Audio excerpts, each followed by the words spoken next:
like to call the committee the whole meeting for the Village of Cary for Tuesday, February 21st, 2017 to order with roll call, please. McAlpine. Here. Dudek. Here. Cavelli. Here. Kraus. Here. Kozler. Here. Koenig. Here. Would you join me in the Pledge of Allegiance? I pledge allegiance to the flag of the United States of America and to the republic for which it stands, one nation, under God, indivisible, with liberty and justice for all.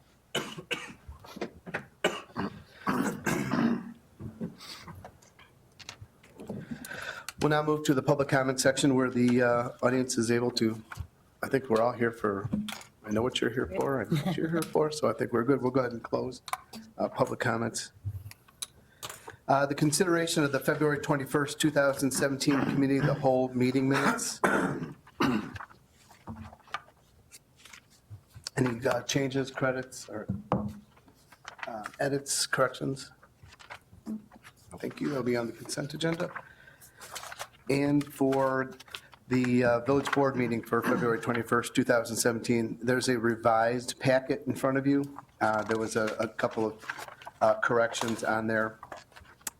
We'll go with the as amended. So any additions to that, corrections, edits? Okay, then that'll be on the consent as revised.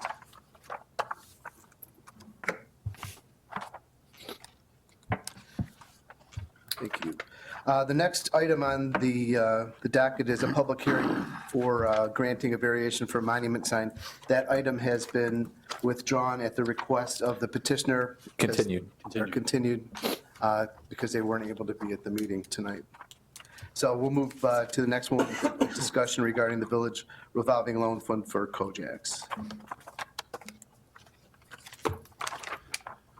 Thank you, Mayor, Village Board. The request before you this evening is a request from Kojak's Restaurant seeking assistance from the village through the use of the village's revolving loan fund for their proposed relocation expansion of their business within the Village of Cary. As the board's aware, the village received back in 1987 a grant from the state of Illinois for the establishment of a revolving loan fund. Throughout the 90s and early 2000s, the village had granted roughly 19 loans to various businesses or entities within the village. And then recently, last year, re-implemented the program through the granting of a loan to the restaurant 750 Cucina downtown. Discussion last year looked at the village's recapture strategy, implemented a new recapture strategy for the use of those funds. And then in the process of granting that loan, we received a determination from the state of Illinois that we were no longer subjected to the requirements of the program as far as reporting to the state for how the funds would be utilized, and actually were given the ability to from a local standpoint to use the funds in any means that was deemed necessary by the community. To date, we have not had additional discussion on the revolving loan funds as far as how they would be utilized. So the application was submitted based off the program that we had adopted and is seeking funding assistance for the relocation this evening. As of today, we have a fund balance of approximately $380,000 in the fund. And there is one loan that has been issued again with a balance of around $120,000 currently. Brief overview of the revolving loan fund recapture strategy that was discussed by the board. The recapture strategy establishes a minimum loan of $15,000 up to a maximum loan of $150,000 for prospective businesses, seeks a match or funding match of a 2-to-1 ratio so that any business that would receive funds from the village would provide their own funds or additional financing of double the amount that is provided by the village. Also, the board discussed a maximum term of 7 years for any loans with interest rates tied to the current yield for U.S. Treasury securities. For every $15,000 that is loaned, the program requires that one full-time equivalent job be created. And then at over half of the jobs that are created be low, moderate income to qualify for the program. Eligible expenses that would be applicable for the fund are highlighted in the slide. Basically, infrastructure improvements, build out of tenant spaces, purchase of machinery and equipment would all be items that would be eligible for the program.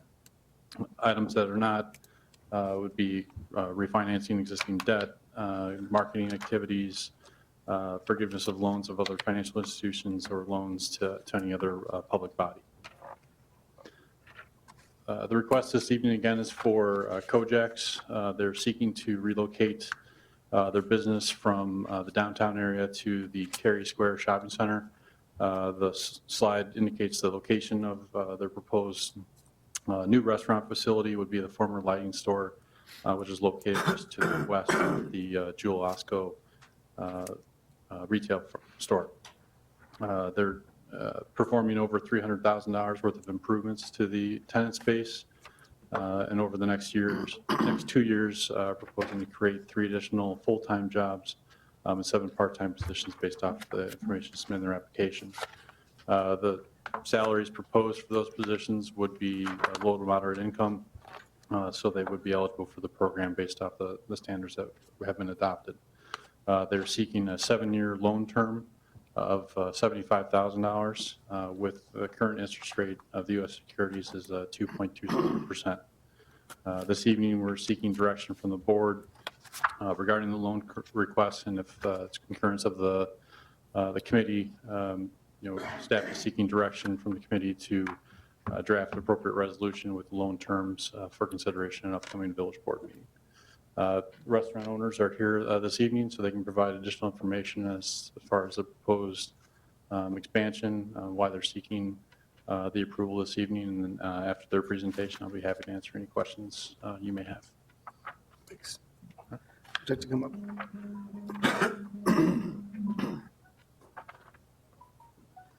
Would you just state your name and address for the record, please? Sure. Carrie Sheedy at 840 Wild Rose Drive in Cary. Thank you. Hey, Brian, will you help her with the microphone? Thanks.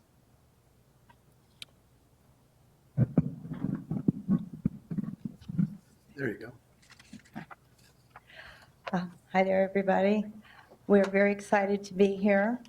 What I'm going to tell you today is I'm going to tell you a bit about myself and my family. I'm going to tell you what our existing restaurant is all about, whether you have previous information, why we need to make this move, why we chose our new location, and then what we plan to do with our restaurant once we are in our new location. So to start, my husband and I have lived in Cary for 13 years, and we have 3 children, ages 12 to 18, so St. Peter and Paul, and then 2 in high school. My husband here, his name is Craig, and he is a tax director for Motor Coach Industries in Des Plaines, and he works full-time, so I run the restaurant. I am the sole owner, and we purchased this business 4.5 years ago, and it has been here for 25 years. So I don't know if many of you are aware of that. It's been a long time. Prior to our move to Cary, so back up 13 years, just to give you a little history, we lived in Florida where we also owned a business. So owning a business is not new to us. It was completely different. Merle Norman cosmetic franchise, retail, and then services with that. We purchased the business in 2001. Then Craig's job was relocated to the Chicago area. We sold it in 2004, so only 2.5, 3 years. And we sold it for 2.5 times what we originally paid for it. So we, in that time, had moved it to a new location. We also, we grew the business, obviously, so we're familiar with moving to a new location. Even though we employ 1 full-time and 1 part-time manager, I am a hands-on owner. I am directly involved with day-to-day operations, the management of all personnel, and inventory ordering, When I am there, I am not just a spectator, I am a working member of the staff. So, and if you ever come in, I'm working. So now Kojaks, it is a successful business that has been in the same spot for 25 years. It is a standalone building with 985 square feet for the kitchen and dining area, and that is upstairs. We seat 24 people inside, and we have 3 picnic tables outside. Kojaks is a fast, casual dining restaurant that serves comfort foods such as gyros, Italian beef, burgers, Greek chicken, sweet potato fries, and then our specialty dessert, deep-fried Oreos. The gyro is our best-selling item by far. We currently offer dine-in, pickup, delivery, and catering services to our customers. We deliver not just to Cary, but from Good Shepherd in Barrington, all the way to Main Street in Crystal Lake. In the time that we have owned it, we have increased sales by more than 10% overall. So the second reason, why do we need to make this move? We have several reasons. So the first one is the present building where we are located was built in 1893 and requires major renovations. We have slowly also outgrown our existing space, and we now require a larger kitchen and dining area. There is no room in our present kitchen for any additional equipment. Our number of delivery drivers, just to give you an example of the kind of growth that we've had, has doubled over the past 4 years. Part of our growth is due to the new sign that we installed that holds a message board. Fridays, which is our busiest day of the week, will exceed our capacity to serve well. So to give you an example, Friday nights, we have 4 cooks and 4 cashiers. Managers are considered cashiers. So we have 2 people running the table. One focuses on just deliveries, one focuses on dine-in and pickup, and one just handles telephone, one handles the register. We are all working at full capacity. And when we exceed that capacity, we are bottlenecked at the grill. So the grill is 3 feet wide. That's our flat top. Then we have another grill that's open flame. That's 3 feet wide. You can only fit so much food on that grill. And the gyro being our #1 bestseller, we can have, very realistic to have 10 to 15 gyro orders at one time that we're working on. So it's hard to fit all that on the grill. And we do at times have to tell people more than an hour for your delivery, dine in and pick up, they're waiting quite a bit. So it's just we have reached beyond our capacity at many times. We have limited dining area. We are only able to fit 4 tables that seat 4 people. So families aren't coming in to eat at night. At night, we see only rather pickup and delivery. Customers are forced to turn their dine-in into takeout during the day. We have very limited parking area. Customers park at Dairy Queen next door, or they decide not to come in at all. And this is not us just assuming. Customers have told us, I came the other day, there was no place to park, so we had to go somewhere else. Or I parked next door, I hope they don't mind. Finally, we just want to create a more relaxing atmosphere, one that invites families, one that invites people to come in and want to stay more than just a few minutes to get their food down. And then also why we chose this location. Our new location is 3,560 square feet. It's pretty large. We did not go after that size initially, but he did not want to divide up the property. It's been vacant for over 10 years. And so he gave us some very reasonable terms to help us initially, for 2 years. We have 10 months free rent. We have first full year is $3 per square foot rent. And then the second year bumps up to $13 per square foot. But still, that is less than what we are paying right now. He also is, they own many properties, so he's doing a lot of the improvements inside the building as well. So we're just very happy with everything that's going on. This new space will allow us to double our grill size, so that's exactly what we plan to do. It will allow us to possibly double our walk-in cooler and walk-in freezer space. Very cramped. I will give you a tour anytime you want, but it's very tiny. And right now we have 3 gyro stations, and we would like to bump that up to 4 or 5. We will keep our open kitchen concept. If you've never been inside, there's a counter, and you can literally stand there and watch everybody cook. Well, everybody's nodding, so thank you. We will keep that open kitchen concept. Our customers seem to enjoy watching them work. They talk to the cooks. In the new location, you all saw it. It's beautiful inside. You have windows more than 180 degrees from ceiling to floor. And our plan is to take the ceiling tiles away and just spray paint that in more of an industrial look and have a stamped concrete floor. Saves on cost that way. It's easy to clean up.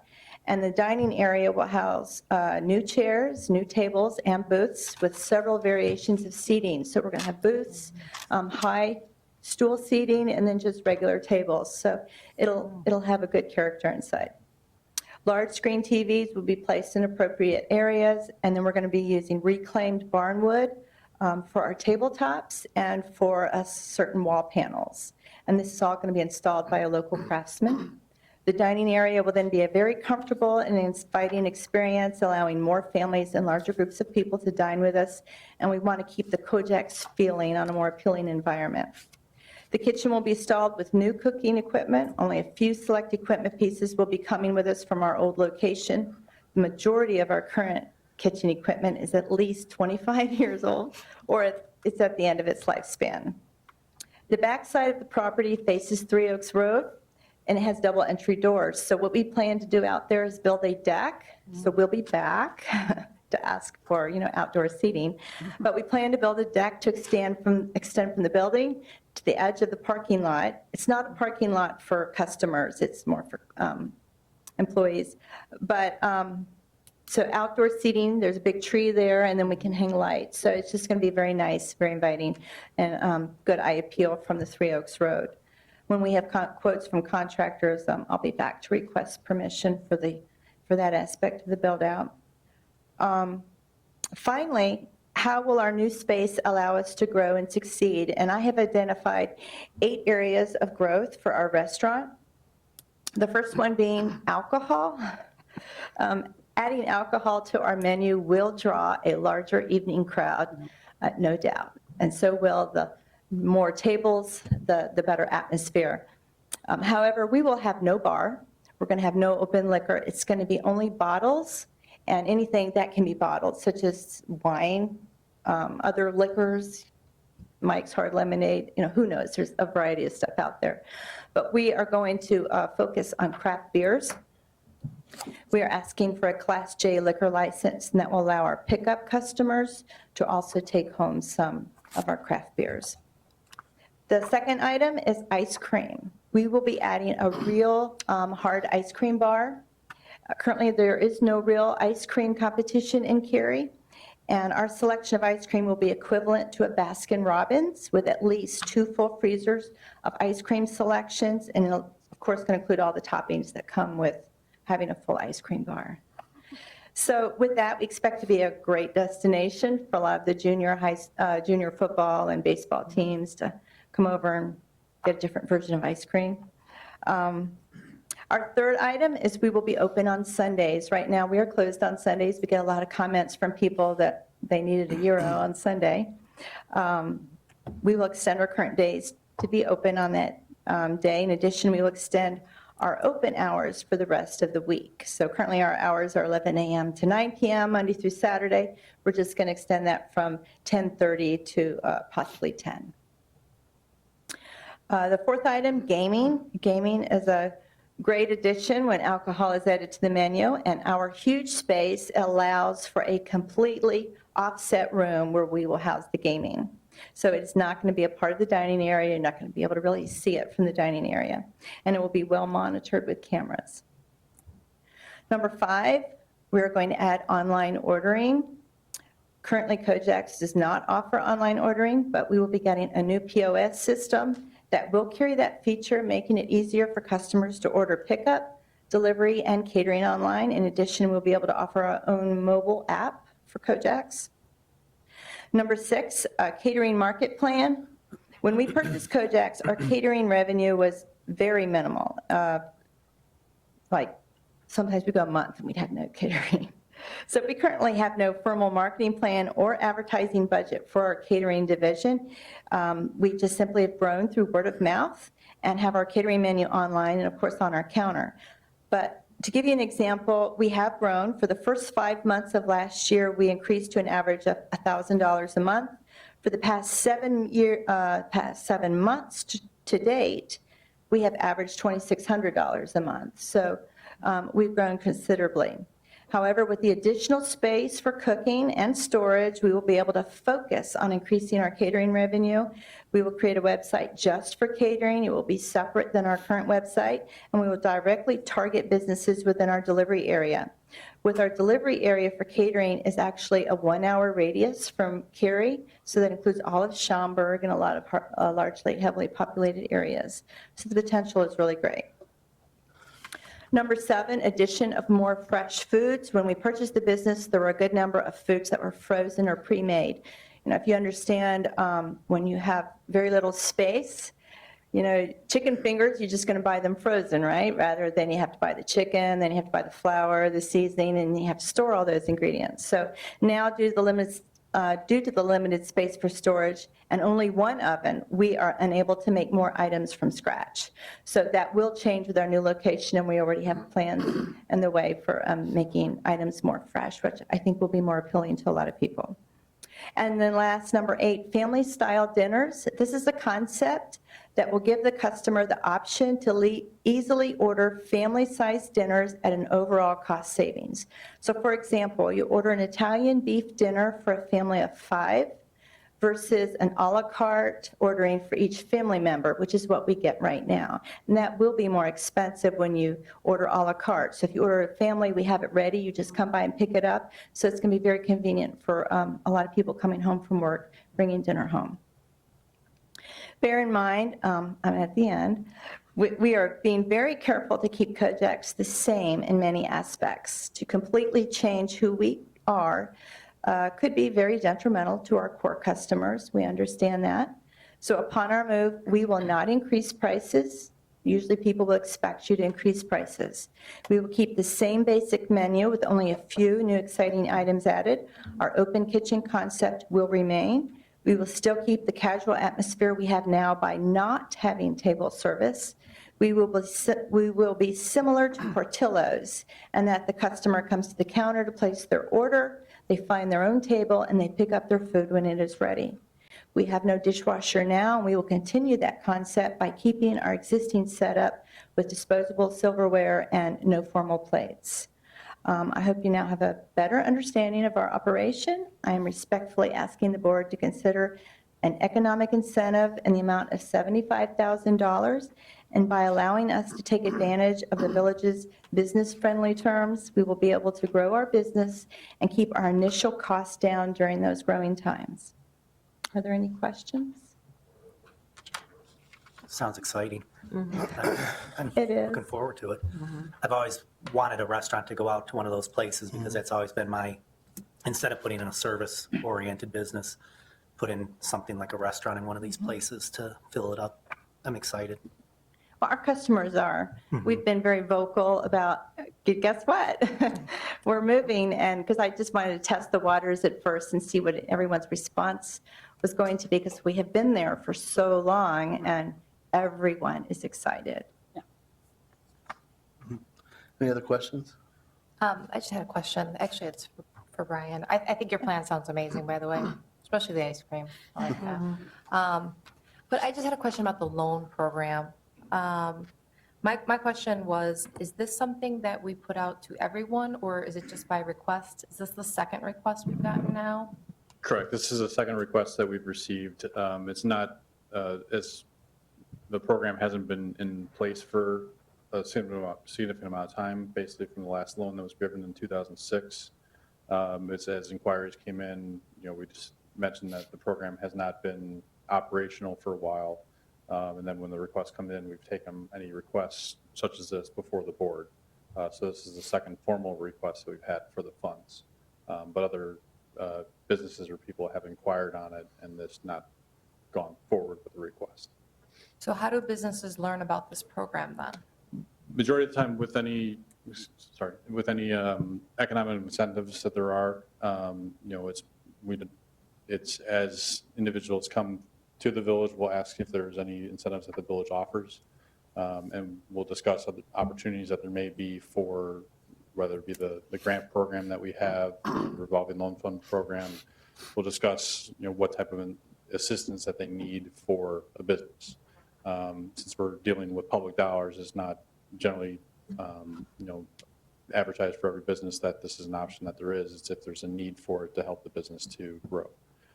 So in this case, when I spoke with Carrie last October regarding the move, we discussed that this is a potential option that there is, as they were looking for ways that they could help the business to stabilize this new location. And then just recently, when they finalized the lease, they submitted the application to proceed with it through the discussion here. Any questions from the side? Have you already signed the lease for the building? We came to, it's been a long time, we came to terms last week, and his attorney is right now signing it. But if you need something immediately, I can have him sign a letter with the terms in there, just stating that, yes, the attorney just hasn't gotten back with the final contract. So it's not really contingent upon this loan being given to you? No, no. but This would be a big help. Yes. Yeah, okay, good. When did you plan on opening? We're looking at the end of June, beginning of July. And you can fit 55 people in that space, huh? After you configure it, it seems like a lot. Well, I was in Noodles and Company the other day, and because I was looking at toilets, how many people you have to have, and they have one toilet, and they can fit like 70 people in that tiny space. Wow. 70. And our space is 4 times bigger than that. So I just have a lot more room, but yes. We've been inside many times and mapped it out. Outdoor seating, there will be more. I think one of the exciting things is that we have a property that's been vacant for 10 years to be able to fill that space and generate revenue for, the village in addition to helping you build your business.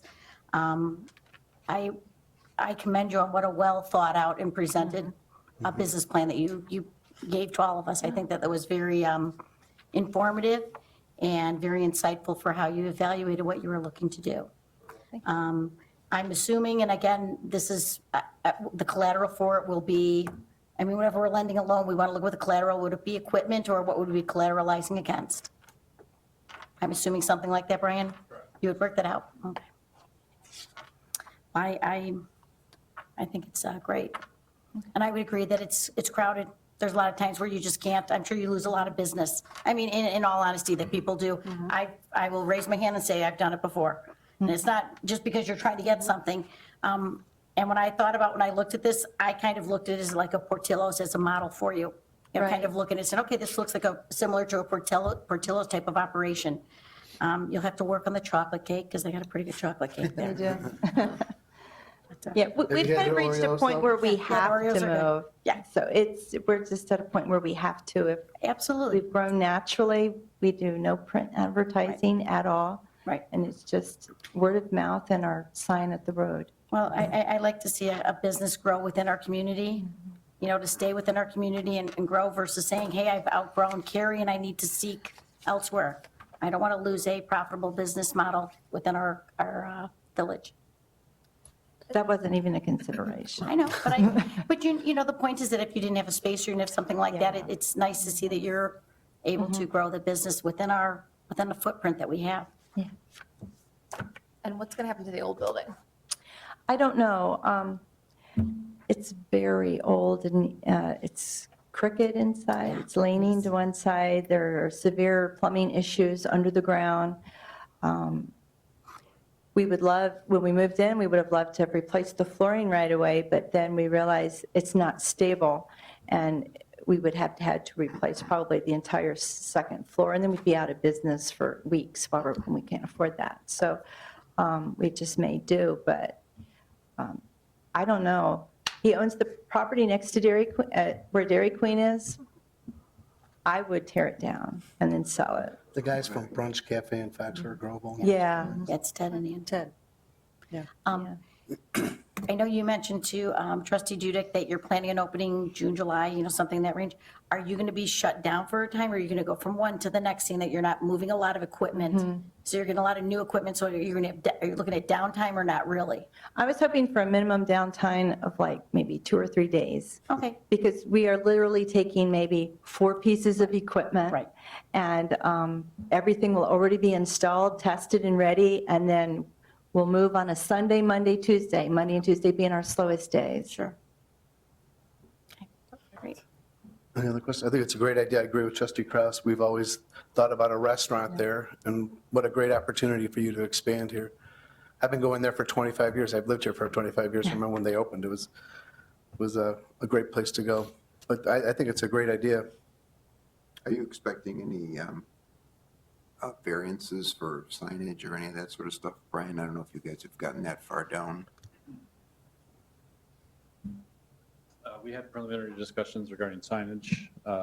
For the center, they're looking at having their name added to the monument sign that's out front along 14, and potentially installing another monument sign along 3 Oaks Road, either for the restaurant or a shared sign for the center from that standpoint. But they would get monument signs in both frontages by code. Hey, Brian, I have a question. You said that this started back in October, reviewing plans for this. Why weren't these monies offered to Cary Early Learning Center? I discussed with them from a standpoint of the operations out there. We discussed the program, and then they never formally came forward with a request. When they opened up the business, there, again, from a financial standpoint, if a business asks for incentives, we discussed what type of options there are. But with every business that comes in, we don't generally provide information on programs there are unless there's a request. Okay.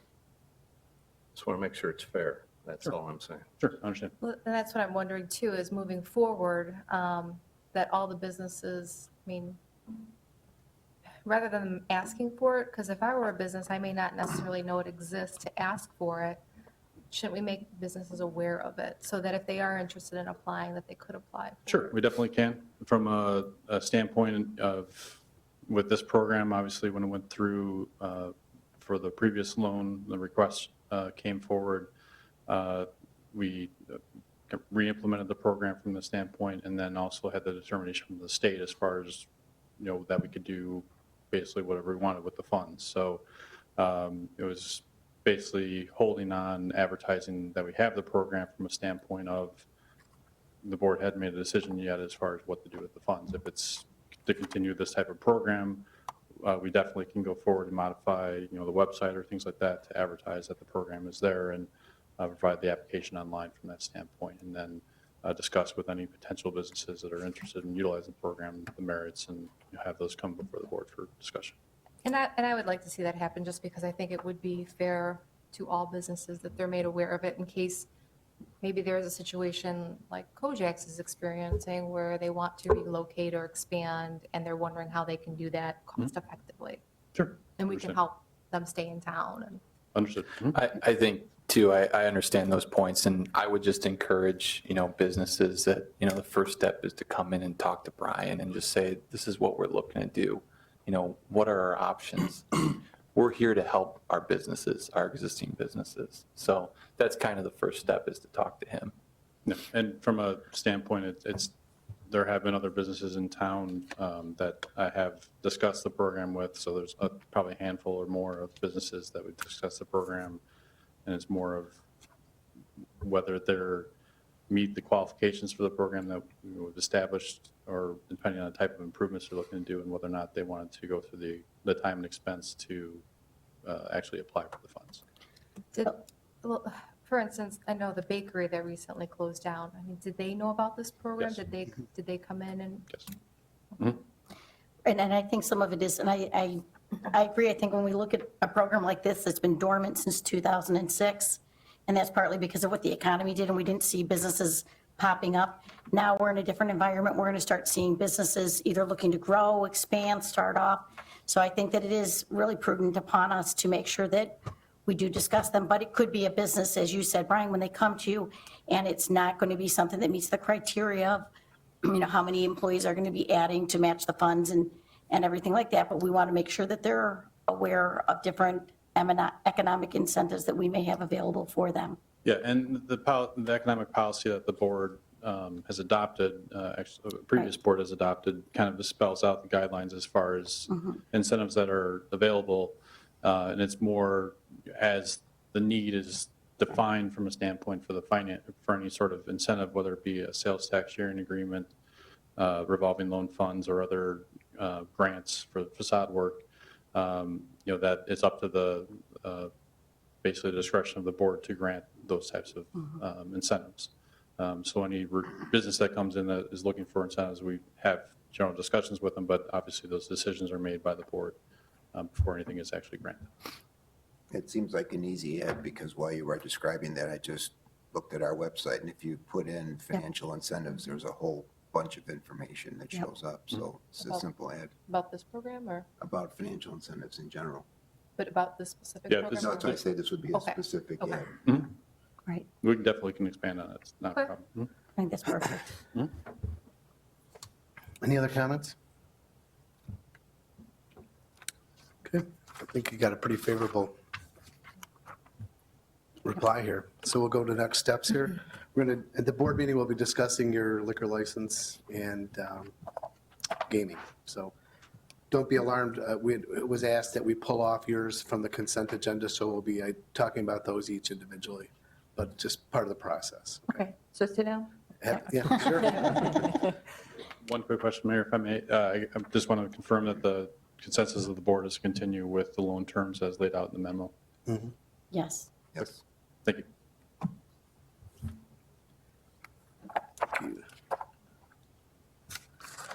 Next, we have a discussion regarding the village board and committee of the whole meeting times and schedule. This was brought up by trustee Cavelli about having the village board meeting start immediately following the committee of the whole, just for the sake of moving things along.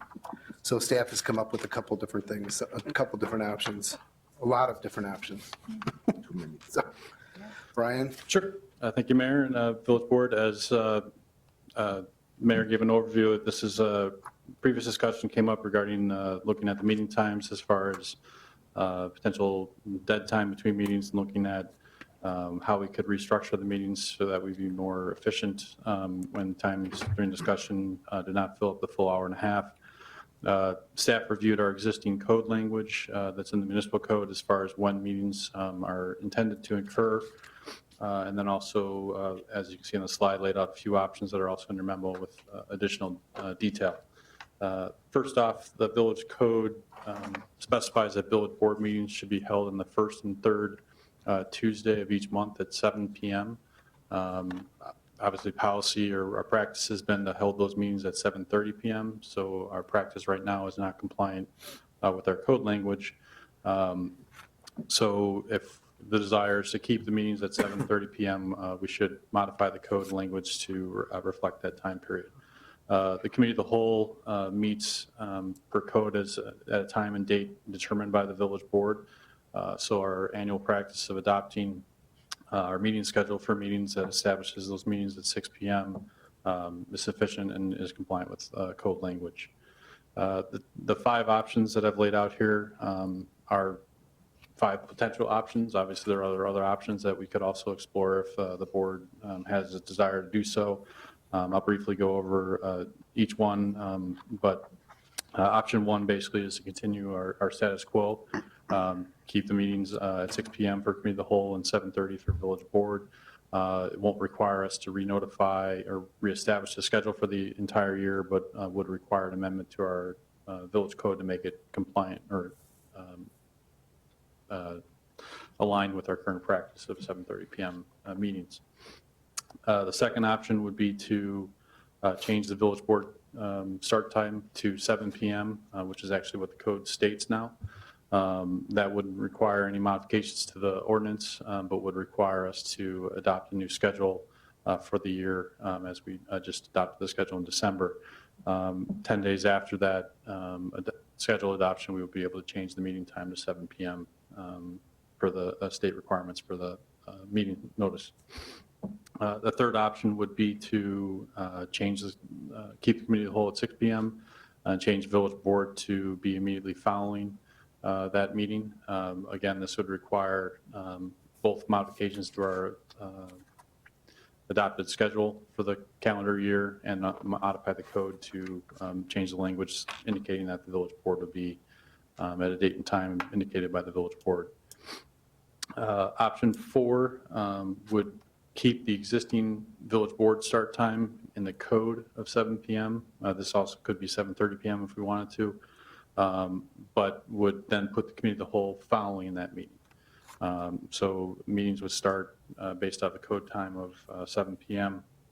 And then there would not be any modifications for the code language at this point, but just be adopting the schedule for the calendar year.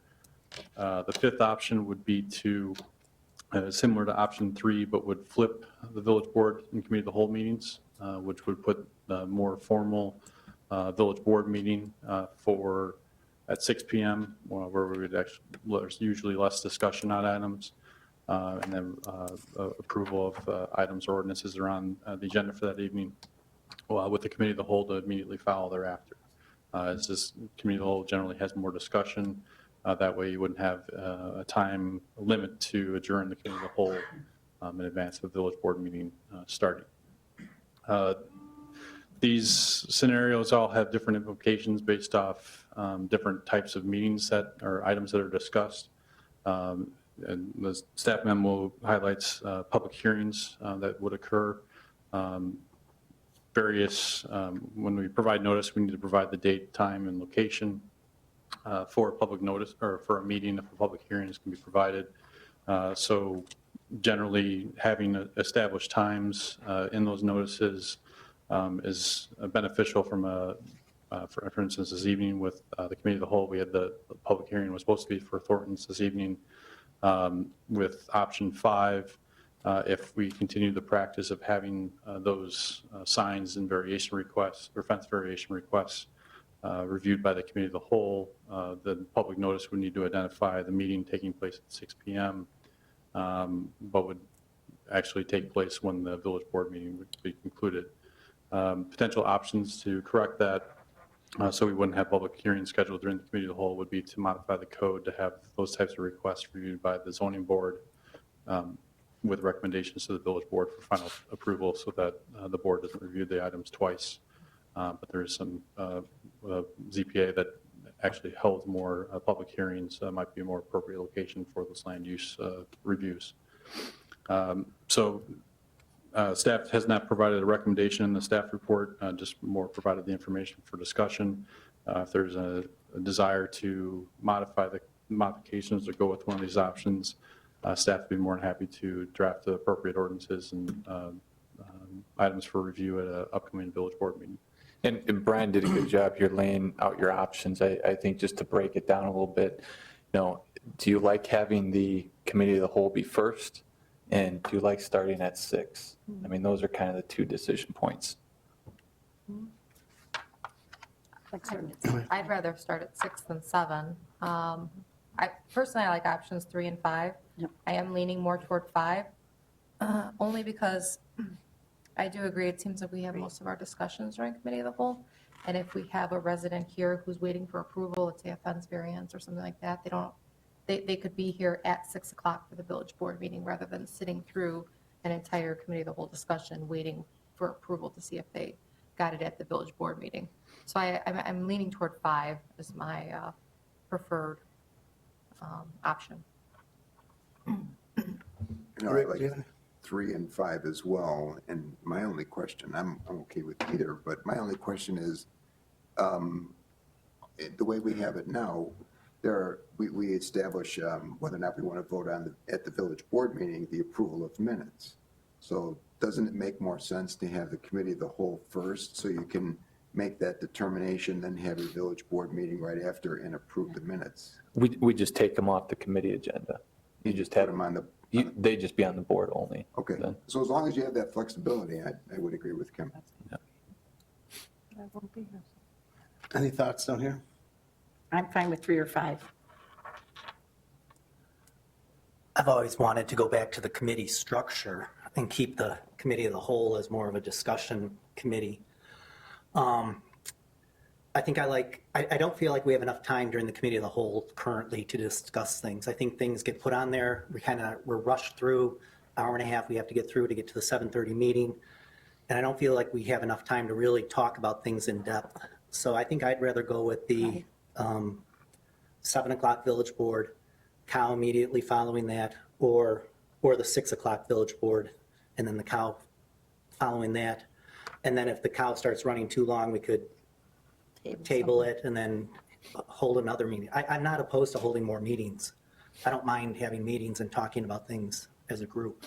So if there's a way we can have more opportunities to discuss issues, that's the direction I'd like to go. If we're not going to go back to the committee structure, and I don't think that's going to happen anytime soon. I think one of the benefits of having the cow up front is there's a lot of times when we've had somebody here or we've passed something, we've discussed something at the cow and then we went to the board and it was passed. Unless we just have those discussions at the village board up front first.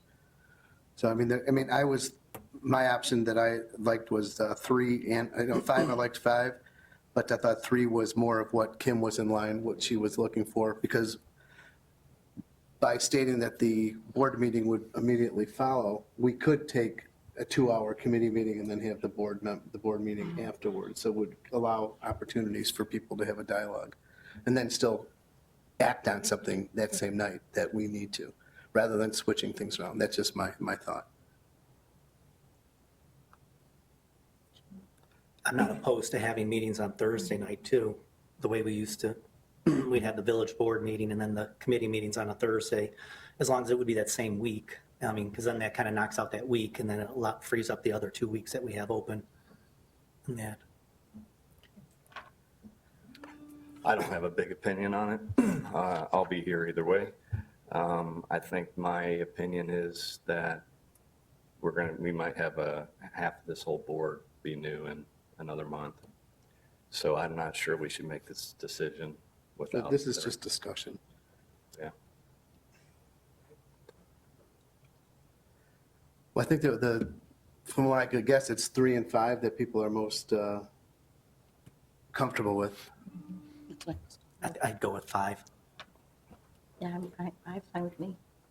I'm fine with 5. Yeah, I'm fine with 3 or 5, either one of those. I do think that the idea was that there are times where we've sat here and we have had hour lulls. We really have in between, we're probably going to have a 45-minute lull here. It's just nice to be able to, because look at, right now we have the Shoopies that have to wait now another 45 minutes till we get to the next thing, whereas if we went and just kept on going, it's whichever way we structure it. The idea of being time effective of everyone's time is, I think that's a good thing if we can do that. Barrett, I just want to address Jim for a second to give him some perspective based on his comment. And it relates, Jeff, to what you said as well, because you and I and Mark, to a degree, go back to the time when we did have the committee meetings. And I do think that the next board should really debate whether or not you go back to having straight committee meetings like we used to have. I've always thought, and I think, Jeff, you might feel that way as well, that we got more done in the committees and then came to village board meetings.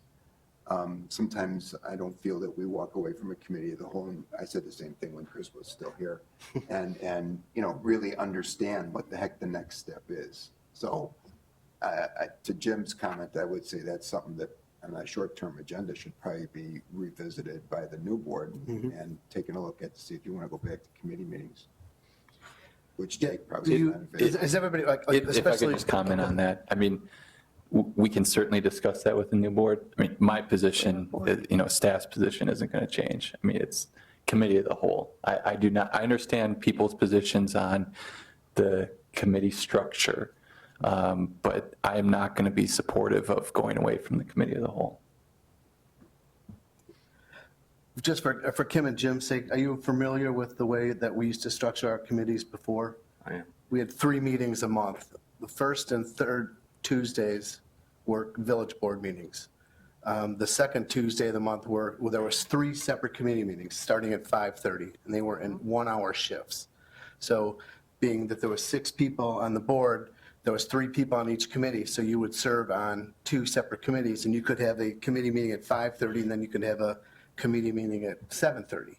You know, it depends on how things go. So, I mean, that's how it was structured in the past.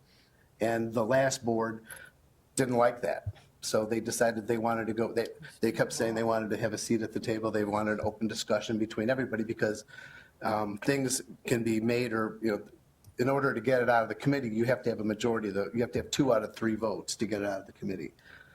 And they thought that it would be better off if it was brought to the committee whole. And the staff was wholeheartedly in agreement with that because it got everybody together and talk about things, and we were able to move through things a little bit quicker. That's a little bit of the background why that transpired that way.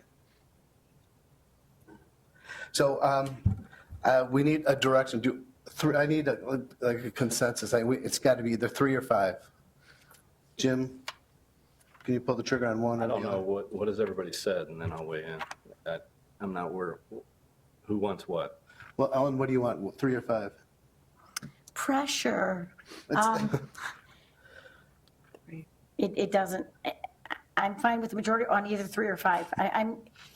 It doesn't matter to me either way. It truly doesn't. I mean, I guess I'm going to defer, I'm going to ask Jake, how do you feel we're going to best serve our time? Do you think 3 or 5 does that?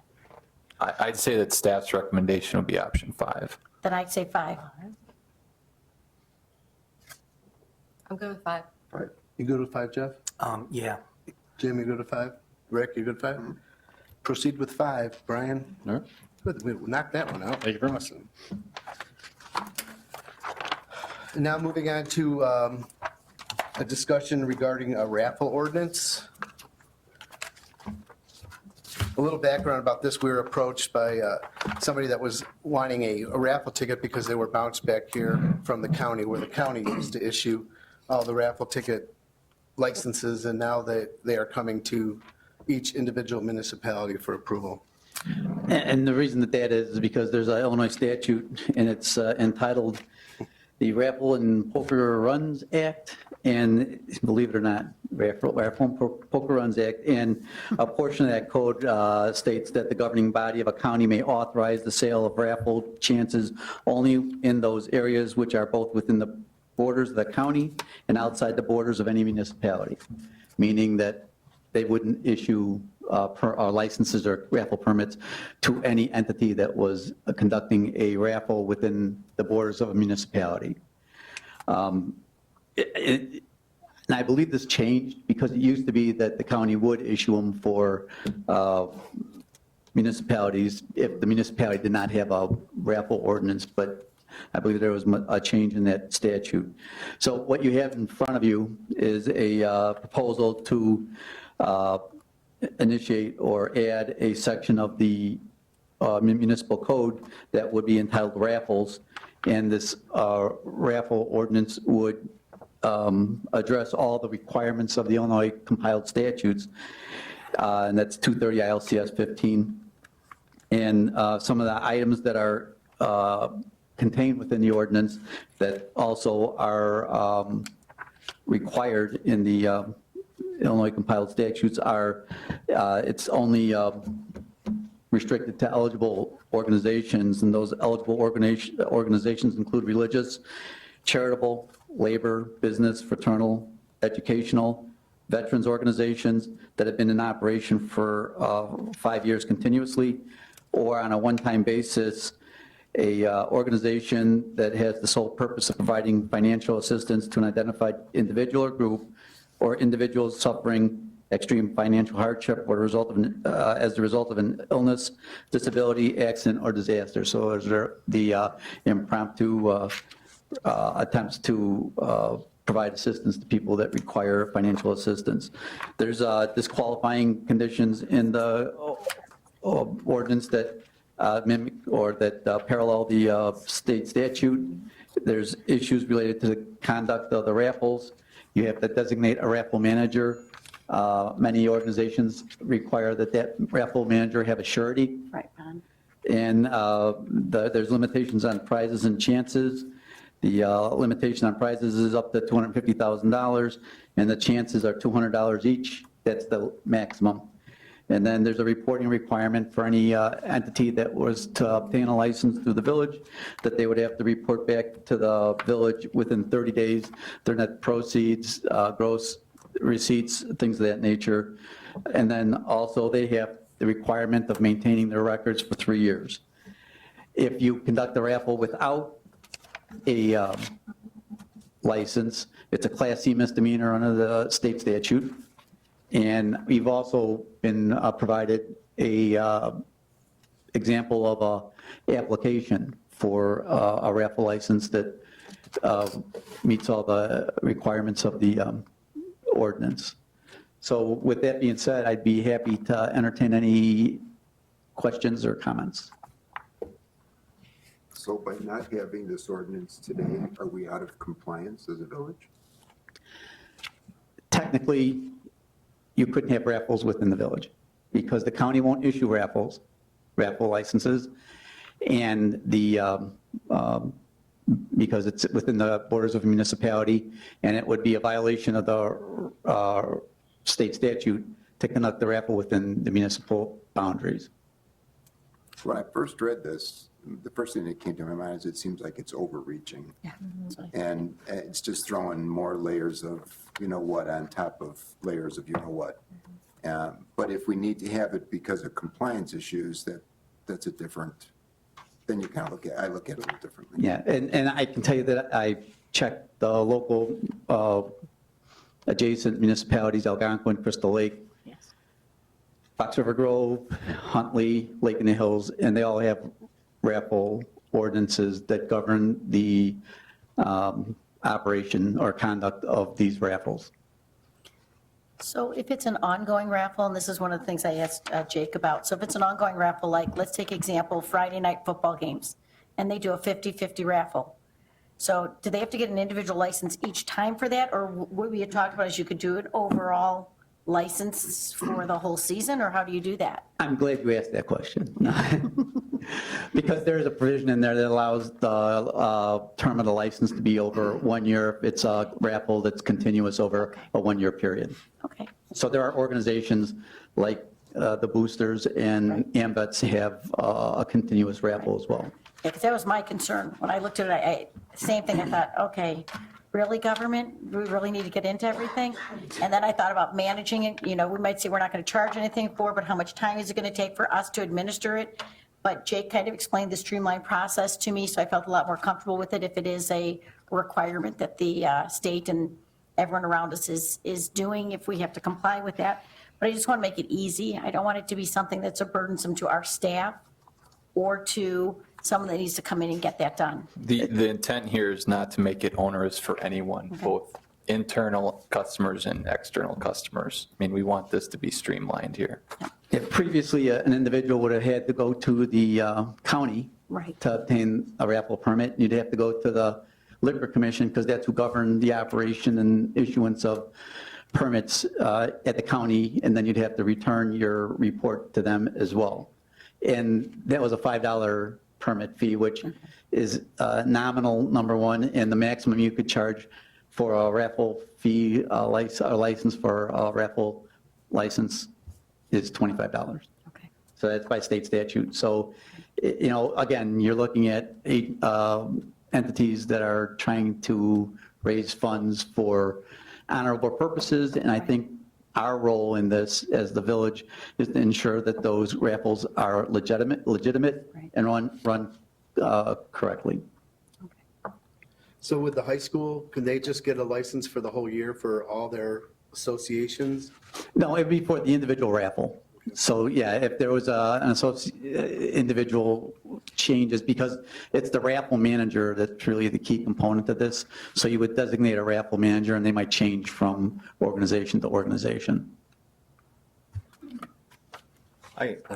Jake, my understanding is you're saying the state requires us to do this, right? There's a state statute that requires. There's a couple different options you have. Like, you can enter into a written agreement with the county, but it would require the county to agree to, govern your raffles, but again, now you're sending people back to the county for their permits. And again, we were talking about streamlining this process, and we tried to write this permit, this ordinance, so that you wouldn't have to refer back to the compiled statutes, because in my discussion with the village attorney, he was suggesting that we just say that the organizations that would qualify, we would just refer to the compiled statutes, the Illinois compiled statutes, but that would require somebody to check the Illinois compiled statutes to determine whether or not they're a qualifying entity. Jake, I'm not comfortable voting on this until I see the statute. It should be in here. I can't make a vote on something if I don't see it in writing that that's the way it should be. Is there a timeline when this has to be adopted? But, We I have guess an it- active application right now. We have one right now, an active one? Okay. Did you say that's what triggered bringing this to us? Because they went to the county to get a County, raffle yeah. license? And they were said denied. they don't give them out right. because they were in the village of Cary? Correct, And then we're not able to give them out because we don't have this in place? correct. I'm not comfortable voting on something unless I see it for myself, the rule. There's lots of things being tossed out recently about mandates for this village, that this is the rule for our town, and a lot of those things are misstatements. I want it in writing before I vote on it. Well, this is a discussion about it. We can bring that up information so everybody can have it before. I do have the statute with me, and I can show you the provision that relates to that, just that section. So I have it with me. I'm sorry it wasn't included in, that's my fault. I'm not blaming you, Pat. I'm just saying that, there are a lot of things being tossed out recently in this village that are mandated by state. And I'm being told this is mandated by the state, but I don't get any information on it. Sure, understood. We can get you that information. Does anybody else have any other questions on this? It's not a question, it's a comment. When you read through, because obviously in the board meeting, you're asking to approve this. Correct. Based on Jim's comments, I don't know if you're going to pull it or what you're going to do, but nonetheless, you can't approve it if he's not comfortable because he hasn't read it. But one thing I'm not too comfortable with is the fact that when you read through this, you suggest that you might charge a fee, you might waive the bond. And I don't think the board should be in a position to pick and choose what group comes before the board looking for this permit. And, you don't charge the high school, but you charge a church. Well, there's no fee associated with this at all. Yeah, but there's a requirement for a bond. And then it Oh. suggests that you could waive that requirement for the bond. So there's a cost to that bond. And how do you determine what entity that comes to the village board, whether or not you're going to waive the requirement for the bond? So to me, if this thing moves forward, everybody should be treated equally. That's my point. Whether you have everybody have to have a bond or everybody not have to have a bond, that's the choice of the individual members when they vote. But I don't like the pick and choose aspect of it on those two Okay. points. Can I say something? I'm the one that went to get a bond for, get the Just permit sign, for would you our raffle. state your David name? Miller, Rotary Club of Cary Grove. I went to the county to get the permit, and I got it last year, and they said, last year, we don't issue them. I go, I've gotten it every year, and they said, well, okay, we'll do it. And I went this year, and they said the new state's attorney read through it, and they no longer issue it. It's issued by whoever issues a liquor license. So, and then last year, we didn't have to do a bond. They changed that over at the end of the insurance bond. You just have and have the form with me, but there's no fee for the bond anymore either for the county. So all it was a fee, the $5 fee, just for their clerical stuff to it, but there was no other fees other than that. Which So this is not coming, the bond's not coming from an insurance company like typical. they don't need that anymore. Okay. There was a new article you signed that the people, the organization signed guaranteeing it will fill out the paperwork and all that kind of stuff to it. So it waived the bond issue, so it made the expenses much better. So who issues the bond then, Dave? The insurance company, we went through Mike Lindsay, who was our insurance guy, or Rotary Club. But it's not a bond that protects the. Yeah, I mean, it doesn't make any sense then. every time I go, there's something a little bit different to it. So then when they said that, that's how this all came before you guys. That we're just trying to protect everybody, Okay, well, so. irregardless of whatever the uselessness of that bond apparently is, I just don't want to have the board be in a position to have to pick and choose who pays, who doesn't pay. It should be the same for everybody. Right, That- and that's what they did up there. They made it so it's pretty streamlined. And Okay. just had to get the paperwork back to them, that was all. Thanks. I think we need to get some more information here, kind of get solidified here on this. So we'll pull that off of the consent agenda. We'll get some more information and bring it back. Is that okay with everybody? Thank you. Eric, you got anything for us? Chief, you have anything for us? Brian? Nope. I will entertain a motion to adjourn. So moved. Second. All in favor? Aye. Opposed? Thank you. Thank you, Mike.